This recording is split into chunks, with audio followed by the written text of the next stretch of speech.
मोहब्बत की आखिरी बारिश। पहाड़ों के बीच बसा छोटा सा शहर देवगिरी हमेशा बादलों की चादर में ढका रहता था। यहाँ की हवा में एक अजीब सी शांति थी जो शहर के हर दिल को मुलायम बना देती थी। इसी शहर में रहती थी अनाया, चंचल, हंसमुख और बारिश की दीवानी। उसे बारिश सिर्फ मौसम नहीं लगती थी, बल्कि खुदा की भेजी हुई कोई चिट्ठी। हर बूंद अपने साथ कोई कहानी लेकर आती थी। दूसरी तरफ रहता था आरव, कम बोलने वाला, धीमा सा, मगर दिल से बेहद गहरा। उसे कैमरे से प्यार था। वह मानता था कि कुछ चीजें शब्दों में नहीं, बस तस्वीरों में कैद की जा सकती हैं। दोनों रोज एक ही रास्ते से कॉलेज जाते थे, लेकिन एक दूसरे को कभी ठीक से देखा भी नहीं। एक दिन मौसम अचानक गुस्सा हो उठा। घने बादल छा गए और कॉलेज से लौटते समय अनाया के पास छाता नहीं था। वह भागकर पेड़ के नीचे खड़ी हो गई। हवा तेज थी और पेड़ का सहारा भी कमजोर। तभी एक छाता उसके ऊपर आकर रुक गया। वह मुड़ी।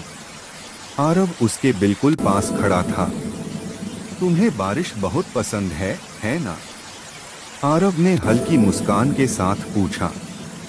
अनाया ने कहा, हाँ, क्योंकि बारिश कभी झूठ नहीं बोलती। आरव हंसा। पर मुझे बारिश बिल्कुल पसंद नहीं, पर तुम्हारे लिए आज सह लेता हूँ। उस एक वाक्य ने अनाया के दिल में कोई छोटा सा दीपक जला दिया। उस दिन के बाद दोनों अक्सर साथ दिखने लगे। कॉलेज जाते वक्त, लौटते वक्त, कैंटीन की कतार में, लाइब्रेरी के कोने में। आरव चुपचाप उसकी बातें सुनता। अनाया बोलती जाती, वह मुस्कुराता जाता। धीरे धीरे ये मुस्कानें रोज की आदत बन गईं। एक शाम दोनों पहाड़ी पर सूर्यास्त देखने गए। अनाया ने पूछा, तुम इतने शांत क्यों रहते हो? आरव ने पहली बार खुलकर जवाब दिया, क्योंकि मैं शोर में खो जाता हूँ और तुम शोर नहीं, संगीत हो। अनाया का दिल उस क्षण चुप नहीं रह पाया। पहली बार उसने महसूस किया कि प्यार हवा में घुल चुका है। पर जिंदगी हमेशा आसान रास्तों पर नहीं चलती। इसी बीच अनाया की मां की तबीयत बिगड़ गई। डॉक्टरों ने उन्हें दूसरे शहर ले जाने की सलाह दी। लंबा इलाज, महीनों की देखभाल। अनाया टूट गई। देवगिरी छोड़ने का मतलब था आरव को छोड़ देना। वह कहना चाहती थी, पर शब्द गले में अटक जाते। उसने आरव से दूरी बनानी शुरू कर दी। आरव समझ नहीं पाया कि अनाया क्यों बदल रही है। उसकी हंसी अब कम हो रही थी, आंखों का चमक बुझ रही थी। जिस दिन उसे जाना था, वह चुपचाप स्टेशन पहुंची। न कोई बैग भारी था, पर दिल ऐसा लग रहा था जैसे किसी ने पत्थर रख दिया हो। उसी भीड़ में अचानक किसी ने उसका हाथ पकड़ लिया। आरव था। तुम जाओगी? मुझसे बिना कुछ कहे। उसकी आंखें नम थीं। अनाया रो पड़ी। मैं तुम्हें दर्द नहीं देना चाहती थी। आरव ने उसका चेहरा उठाया। असली प्यार में दर्द बांटा जाता है, छुपाया नहीं। ट्रेन की सीटी बजने लगी। भीड़ आगे बढ़ने लगी। अनाया ने पल भर के लिए ट्रेन की तरफ देखा, फिर आरव की तरफ।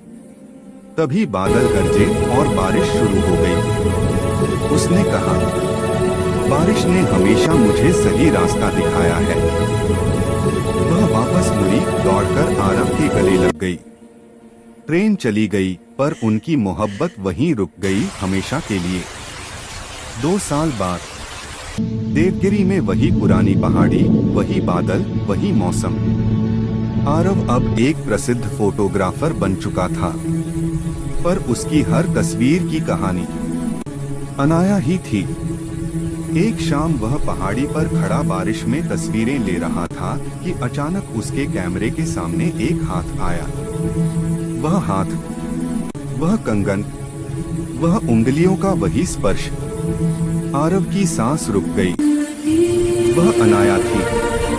कहा था ना, मैं लौट कर आऊंगी। उसने मुस्कुराकर कहा, आंखों में वही चमक। आरव ने उसे कसकर पकड़ लिया।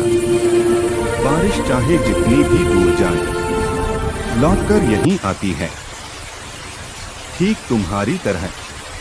उस पल देवगिरी में सिर्फ बादल नहीं बरस रहे थे, उनकी मोहब्बत भी बरस रही थी। और उस बारिश में दोनों की कहानी पूरी हुई, हमेशा के लिए।